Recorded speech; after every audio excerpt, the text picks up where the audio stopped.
seamen who lost their lives in the First and Second World Wars. But as harrowing as the deaths of innocents are, it's not what I've brought you here to talk about. Instead, when these two memorials were built in the modern era, they obscured a far older and far bloodier memorial just over here. You all know that building just across the street, that is the Tower of London, the world's most infamous prison. Stood here for about 1,000 years, inciting fear into the hearts of us Londoners. But if you were like 98% of the population of London for most of its history, that is to say poor, you have no money and no future, you commit some sort of crime, they're not going to send you inside there. Instead, they send you a mile that way into Newgate Prison, where you'd most likely die an ignominious death by hanging. Straight up this street. And at the intersection was one of the gates into and out of the old city of London. It's known as Old Gate, or East Gate in Old English. Now, at the side of every gate into and out of the old city of London, people built churches devoted to the patron saint of travellers, St. Butthole. That, of course, is that church right over there. But I did say it was known earlier as the Prostitutes' Church. And that's because in front of that church was the main place where you would pick up a prostitute in the year 1888. Why in front of the church? Well, it's nothing to do with the church or its name. It has everything to do with its location. You see, this was, and still is to this day, one of the major east-west thoroughfares into and out of the old city of London. And in an era where there are no automobiles, traffic runs at the pace of men's legs and horses. So, at peak time, 12,000 people an hour are going to walk by the front of that church, making standing in front of it the perfect place to pick up a customer. However, if these women stood still, they could be arrested for soliciting. So what they would do is they would walk very, very slowly around the front of the church. Fast enough to obey the law, slow enough, of course, to advertise their wares. When they got around to the back of the church, there weren't that many customers around. So we'd simply hike up their skirts and begin to jog around to the front of the church again, at which point in time they would slow right down.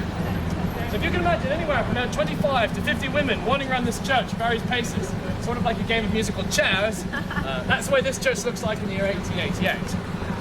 But that does beg the question, how does one get from a nice happy childhood to ending up in front of this church here? Well, let's take the case of Jack the Ripper's first victim. It's a woman by the name of Mary Ann Nichols, although for most of her life she's known as Polly Nichols. Now, Polly Nichols was born in 1845 in Shoe Lane, inside the city of London. She's not born directly here in the slums. Now, after 19 years, she gets married, relatively late in life at the time. With her husband, she has 5 children. And after 16 years of marriage, the husband decides he's going to file for divorce, because it turns out that Polly Nichols is addicted to alcohol. She drinks a bottle or 2 of gin every single day. That's a lot of gin. Back then, gin is not filtered and processed like it is today. So we're talking a bottle or 2 of 80 to 100 proof every single day. So that's a mess with the chemicals inside your brain. And of course, the terms of the divorce are light. So Polly Nichols' husband is forced to pay her 2 shillings a week. It's about £30 in today's currency. Basically a fair deal for the time. But after 2 years, the husband decides he's going to terminate the payments, because he discovers she's been living the life of a prostitute here in the East End of London. And so with the payments cut off, Polly Nichols is forced to move out onto the street here in East London. She's forced to take up residence in the doss houses here in the East End of London. Now a doss house here in Old London is basically a forerunner to a modern hostel. There'd be a large warehouse type building, about 3 or 4 large rooms in it. And any room would have anywhere from 25 to 50 beds in it. Now in 1888, 8 pence is going to buy you a double bed for the night in one of these places. 4 pence would get you a single bed for the night. And for 2 pence, they strung a rope from each side of the room. You could try to go to sleep standing up and leaning against the rope. Now, considering, as I said, most of these women charged anywhere from 1 to 3 pennies for their services. Most of these women had to turn more than 1 trick per day, simply to afford accommodation, let alone food, clothing, and the copious amounts of alcohol to which many of these women were addicted to. Now, the night of the 31st of August, 1888, Polly Nichols, about a mile down this high street, picks up a customer about 12 midnight, takes her into an alleyway where the East London Railway is these days. At 4 o'clock in the morning, all the pubs in the East End start to close, and all the drunks spill out onto the street. One of the drunks is a man by the name of Charles Cross. Charles Cross is stumbling home through an alleyway about 4 in the morning, and all of a sudden in the darkness he trips over something. He's forced to strike off a match to see what it is. Now these days we are getting into summer, so the night of course is not going to get dark until probably the end of this tour. But most of the tour of course takes place at night, all the stories take place at night. Very, very dark in the East End of London. Street lights of course weren't really an option in the East End here. Gas lighting of course had been invented here in London. Most of the streets in the East then weren't gaslit. And those that were had their lights shut off at 1 in the morning. So basically, as Charles Cross is stumbling home at night, it's pitch black dark. You can't see your hand in front of your face. So he's forced to strike off maps to see what he's tripped over. And in the dim glow of the light, as I said, he sees the body of a woman lying in the alleyway. So what Charles Cross does, is he comes out onto this high street and gets a police officer and takes the officer into the alleyway. Now every officer of the London Metropolitan Police is equipped with a powerful lantern. And as this officer shines his lantern into the alleyway, he sees what Charles Cross could not possibly have seen. And that is that the head had almost been severed from the body. Pulling its spine, nearly severing her head. Upon further inspection, her abdomen had also been completely ripped open. Intestines were removed and flung over her left shoulder. Now the only piece of evidence at the scene was a small shred of a bloody leather apron. Thought to belong to a man named John or Jack Kaiser. His nickname is Leather Apron. I'll talk about him at the end of the tour. And at the time, guys, the police don't have very many leads as suspects, clues. Criminal science, of course, is not terribly advanced in this era. Of course, the concept of DNA is unknown. Fingerprinting is only going to be used to solve a crime 17 years in the future. And at this point in time, it's scientifically impossible to tell the difference between animals' blood and human blood. So given the propensity of slaughterhouses in the East End in 1888, it's perfectly normal for someone to go home, walking at 2 in the morning covered in blood. No one is going to look at you twice. Basically, the only way for police to catch criminals at the time was to catch them red-handed, in the act, so to speak. So back then, there were 4 more policemen on the street, or bobbies on the beat as they were known back then, than there are today. Now, a month later, on the 30th of September, 1888, Jack the Ripper is going to strike twice in one night. He's going to claim his 3rd and his 4th victim. We're going to talk about the 2nd victim closer to the scene of her death. What we're going to do right now, guys, we're going to cross the road and head into Mitre Square, the scene of the 4th murder. Then I'm going to talk about what happened on the night of the double murder, which has since become known as the double event. God. In the middle of the light, he sees the body of a woman lying in front of his house in the street. He thinks it's his wife. Drunk. Again. So, he gets out the horse's bit, gets the coat and whip the body, which of course doesn't stir. So he shrugs, puts away the whip, drags the pony and the cart around the body, and locks it up in his stables. And he goes into his house. He finds his wife. So Louis Deemster comes out to the street with a lantern, and there he finds the murdered corpse of Elizabeth Stride. He quickly yells for help, and within 5 minutes, this time a police officer has arrived on the scene. This time they were accompanied by a surgeon, one of the officer's friends, who we've been chatting with. The surgeon determines that the cause of death is strangulation. So, Elizabeth Stride, what I'm going to say here. It was overwhelmingly in our story, it is the children who tend to suffer the most. We have been talking a lot about prostitution, but not terribly much about the consequences of prostitution. Obviously, contraception is not the first thing on these women's minds. Many of them end up pregnant. But, a bit of a harrowing statistic for you. In 1888, the year of our murders, 55% of the children born in the East End of London, not just the prostitutes, anyone born beyond the wall, 55% of these children do not survive. Of the minority, 45% do. 1 in 10 is born with some sort of mental deficiency. And 1 year, police. Now, from 4:30 onwards, the Metropolitan Police followed a trail of Catherine Edda's ripped bloody apron and blood all the way to this street, Goulston Street. And right where the takeaway entrance is, at 5 o'clock in the morning, they found her apron piled up in a pile there, part of her uterus there, and above it, a message freshly scrawled in chalk. The message, though, was very bizarre. It said, "The Jews are the men that will not be blamed for nothing." I'll repeat that. The Jews are the men that will not be blamed for nothing. Now, almost all the controversy surrounding the graffiti in Goulston Street surrounds that one word, the word Jews. Now, the way the word Jews was spelled in Goulston Street back then wasn't the way we'd normally spell it. It wasn't spelled Jews. It was instead spelled Juwes. And this is where speculation comes into play that Jack the Ripper perhaps might have been a Freemason. Has everyone heard of Freemasons, Freemasonry? It's sort of a gentleman's club, secret gentleman's club, originated here in London. Now, in Freemasonry, in their legends, one of their great heroes was killed by 3 demons, and collectively they are known as the Jews, spelled Juwes. Now, modern conspiracy theorists have thought this to mean that Jack the Ripper perhaps might have been a Freemason. The whole murders, some people contend, might have been a whole Freemason conspiracy, considering the chief of police and many of the high-ranking elected officials were Freemasons at the time. Of course, at 5 o'clock in the morning, the constables aren't thinking of Freemasonry. Instead, all they do is they call for backup. They call for the chief of police. The head of Scotland Yard, as I said, was a Freemason, and a man by the name of Commissioner Sir Charles Warren. Now, Warren comes here at 6 in the morning, and he sees the graffiti written on Goulston Street. And he orders his constables, despite the fact that it's the only piece of solid evidence they've had in the Ripper case so far, he orders his constables to destroy the evidence, scrub it away and pretend it had never happened.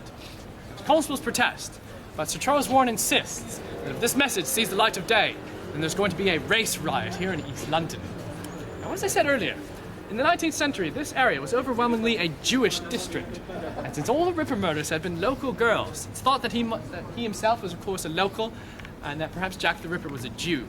And lots of eyewitnesses that month had claimed to have seen the Ripper trying to sell their story to the newspapers, and they claimed always that he looked un-English, or foreign-looking, or Jewish-looking, which could basically mean anything. But nevertheless, there's speculation rife in the papers that Jack the Ripper is a Jew. And so Sir Charles Warren suggests that if this message sees the light of day, then there's going to be a race riot here in East London. There's going to be blood on the streets during the day. So despite the protestation of his constables, he orders them to destroy the evidence. So they covertly copy down what it said and scrub away the message. But that morning, Sir Charles Warren is being stalked, not by the killer, but by members of the press. You see, the press witnessed his decision to destroy the evidence in Goulston Street. The next day in the papers, they call for his resignation. So Sir Charles Warren has to be seen to be doing something.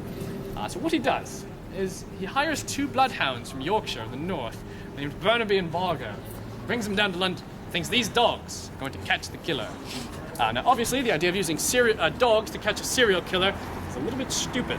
So, he has a huge press day for everyone in Hyde Park Corner to try and convince him of this idea.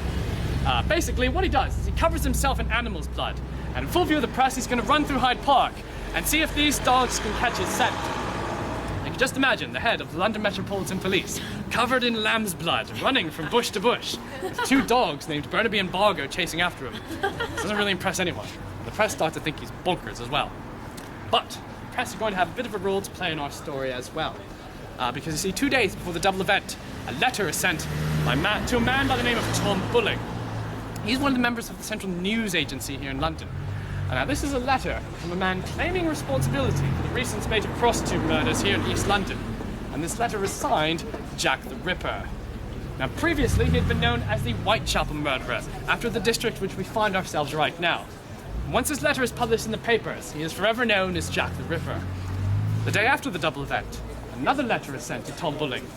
This time, from a man calling himself Saucy Jackie. Once again, this letter is published in the papers, and once again, the whole phenomenon takes off and becomes one of the most infamous serial killer cases of all time because of these letters, because of the whole news press sensation around it. However, modern scholarship has revealed these 2 letters are actually forgeries. Now, a journalist by the name of Fred Best confessed to forging the letters in 1893 in order to sell more newspapers. So the killer almost certainly did not write these letters, did not call himself Jack the Ripper, but the name is stuck to this day. However, that month in October, there was a 3rd letter sent. Not to Tom Bulling, it wasn't sent to the press. Instead, on the 16th of October, 1888, it was sent to a man by the name of George Lusk. Now, George Lusk is one of the heads of the Whitechapel Vigilance Committee, and they're basically a neighbourhood watch organisation who are set up to patrol the streets of East London and try and keep the streets safe from crime. Now, we believe this letter is almost certainly from the killer, because not only was it in different handwriting from the other 2 letters, it was also accompanied by one of Catherine Eddowes' kidney in the box. Now, the message said, "Dear Mr. Lusk, I've cooked and fried and eaten the other kidney of this woman. I may send you the knife that cut it out if it pleases me. Catch me if you can, Mr. Lusk. From hell." Right, now guys, what we're going to do now is we're going to cross the road, head up the street, and I'm going to show you where another victim of Jack the Ripper used to live, as well as talk about another aspect of Victorian misery here in East London. Here, stop. Now, by the 1980s, Margaret Thatcher decided it's not going to happen. So she embarked upon a project of urban regeneration, gentrification as it's known. Basically, what she did, she blew up all the houses here. All the old historic houses were destroyed in this square here. She rebuilt these office towers. Now, rent in the City of London for offices, very, very expensive, but rent over here, very cheap. So businesses began to buy up the government's chief office space. What is it? Right. Now, I said earlier, this place was known as Spitalfields. Where does it get that name from anyway? Well, the fields part, it's obvious. This place used to be fields, farmland. What's a spittle anyway? Does anyone know what a spittle is? No, there's nothing to, that's not a spitting. Nothing to do with spitting. Spittle is an old word for a hospital. Ah, yes, the holy bit. The HO of the word was added onto spittle a little bit later. And the main hospital, from which Spitalfields is named after, is underneath our feet. This is the remains of the St. Mary's Spittle, built sometime in the 1240s, not 100% sure, 1240s-ish. Now, when we were building one Bishop's Square here, we came across this thing. We decided, yes, we'll excavate it, it's quite fun. However, you may notice that the excavation is only half complete. There's a lot of it's not here. It's underneath here. But we don't dare excavate what's underneath here, because as soon as we discover what this is, we cannot dig any further, because what's under here is still dangerous to this day. Now, earlier we came to the dock system, and the Port of London brought some nice things from Asia, like silks, tea, spices, things we like here in London, came in. Other things we traded with Asia, other things that came in we didn't really like, include things like rats from China. And in 1665, some rats from China stayed on board a trade ship, and on their backs were fleas, which had a mutated form of the Black Death, the bubonic plague. So in 1665, what's known as the Great Plague of London swept through London. Basically, if you guys were to travel back in time, you didn't have immunity to it, you'd probably catch the plague if you got bit by one of these fleas, because most people didn't bathe more than once every 2 years. So you get bit, and you get this disease. And within about 4 or 5 hours, you'd feel it. You'd start to have cold and flu-like symptoms, itchy eyes, runny nose, sneezing.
Out in the street, you get arrested.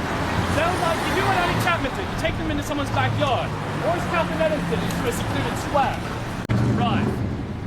Now by noon, the flat starts to stink, and a crowd has gathered because word has reached the locals that a new Jack the Ripper scene has been found. And so all those locals that are pressed tightly up against the window are starting to charge admission to people to come and look through the window. And word reaches the City of London Police just 5 minutes down the road at Bishopsgate Police Station. They decide they're going to send 2 constables of their police force out onto Metropolitan Police territory here. And in a nudge-wink agreement with the officers that are already there, they agree to break down the door to Mary Jane Kelly's flat. The sight they find there is absolutely horrifying. Jack the Ripper, of course, had hours to work on Mary Jane Kelly, so the mutilations were at their most complete. But like the other victims, she had been throttled to death. This time she was laid in her bed, where she was found naked.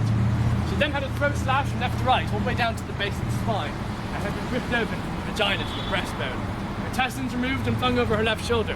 Her liver had been removed and placed next to her left arm. One of her kidneys had been removed and placed between her spread open legs, which were heavily lacerated. Jack the Ripper then decided to cut off both of her breasts, one of which lay behind her head as a pillow, the other of which lay between her spread open legs. Jack the Ripper then decided to skin her face. So Mary Jane Kelly is almost completely unrecognisable, save for the bloody pile of clothes which sat at the corner of her room, and most of her face and muscle tissue were piled up on the night table beside which she lay. Now the City of London Police saw this. They were absolutely horrified. There was very little they could do. What they did do was in defiance of the London Metropolitan Police, and in revenge for them destroying the evidence in Goulston Street, the City Police decided to take 2 photographs of Mary Jane Kelly. These are the only 2 photographs you have of a Ripper victim before they've been cleaned up by the morgue and the doctors. And now after the murder of Mary Jane Kelly, the Ripper murders stopped. We have absolutely no idea why. Some people think that the killer was caught for another crime and sent to jail and can no longer kill again. Some people think that he committed suicide. Some serial killers do after the killing spree. But probably the most outlandish theory that I've ever heard that the murder of Mary Jane Kelly was so bloody and harrowing that it actually satiated the Ripper's bloodlust, and he no longer felt the need to kill again. Police at the time have two official suspects. One is a man I've mentioned earlier, a man by the name of John or Jack Pizer. His nickname, as I mentioned earlier, was Leather Apron. Now, Leather Apron's a bit of a character here in the East End of London. He's a bit crazy. He's notorious for wandering up and down Commercial Street, some of the busy streets here in East London, wearing nothing but a leather apron, and occasionally randomly punching women in the face. Now, as I said, pieces of bloody leather apron have been found in the first and second murder scenes, so he was quite naturally the prime suspect. But during the double event, third and fourth murders, Jack Pizer is on a hill in Hackney overlooking a factory fire in the East End of London, chatting with two police officers. And during the fifth murder, since he was still the prime suspect, he was under house arrest, and two Metropolitan police officers were standing outside his door. He was almost certainly not the killer, and in December, he was cleared of all charges. But the police had a second suspect, and he was a man more likely to be the killer, a man by the name of Thomas Neil Cream. Now, Neil Cream was arrested in 1892 for the murder of another prostitute, one of his patients. Because you see, Thomas Neil Cream is a doctor at the local Royal London Hospital. He's just murdered one of his patients. Now, the police at the time claimed that they had caught Jack the Ripper. This was their man, and the streets of East London were safe from crime. They even claimed that as he was awaiting execution, Neil Cream carved into his cell wall, "I am Jack," but never got to finish the phrase. However, modern scholarship has revealed Thomas Neil Cream is also not the killer, because it turns out that during the entire decade of the 1880s, Thomas Neil Cream is in prison in Joliet, Illinois, in the United States of America. This man is almost certainly not the killer either. So these days, the list of suspects has grown to over 100, but there is no definitive proof to prove that any man could have possibly been the killer. So to this day, the case remains open and unsolved. There's a new branch of history known as Ripperology, in which historians combine modern criminal science to try and solve the Ripper murders. They have a website, and it's known as casebook.org. It's the first result which comes up when you put Jack the Ripper into Google. If you want to learn more about the killer, see some of the pictures and the letters and the documents I've talked about, you can go online, and it's all for free. You want to take a look at it. Of course, these days, the myth of Jack the Ripper has continued on to this day. It's been most commonly portrayed in fiction. He's murdered his way through time with Doctor Who and the TARDIS. Somehow found himself aboard the 24th century in the Starship Enterprise. But most commonly found amongst that other great Victorian character, Sherlock Holmes. Now, unlike the Ripper, Holmes is fiction. Of course, most commonly he's charged with the task of catching Jack the Ripper. Except for this one notable occasion where Sherlock Holmes decides to give up his life of crime fighting and become Jack the Ripper. And it's left to poor Dr. Watson to try and solve the Ripper murders. In the 1980s here in London, there was also a Jack the Ripper musical, in which Bram Stoker's Dracula and Jack the Ripper duelled it out on stage and in song for the love of Mary Jane Kelly. That didn't sell very well either. And these days, of course, thousands of tourists every year, like you, go on Jack the Ripper tours, and in the process, learn a little bit more about this area's local history. As for why you guys find the Ripper murders fascinating, I leave that up to you. But guys, with that harrowing and bloody story, does bring my tour to a close. And I hope as you've been wandering with me for the last 2.5 hours to the East End of London, that you realise why I absolutely love living in this city. I think the East End is some of the greatest stories to tell of all of world history. And I think you guys are all well clever coming here to London during your vacation. So guys, you're having a fantastic fun golf course. And unfortunately though, it's the end of my tour. Thank you very much.